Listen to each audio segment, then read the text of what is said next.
बिहार वाला ना छोड़ी लिट्टी चोखा को बड़ी नामी गे खाल बिहार वाला ना।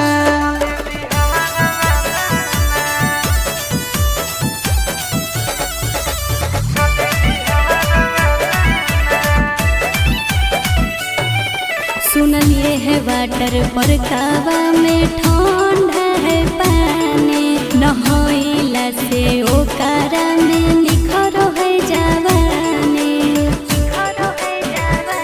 तोरा पाट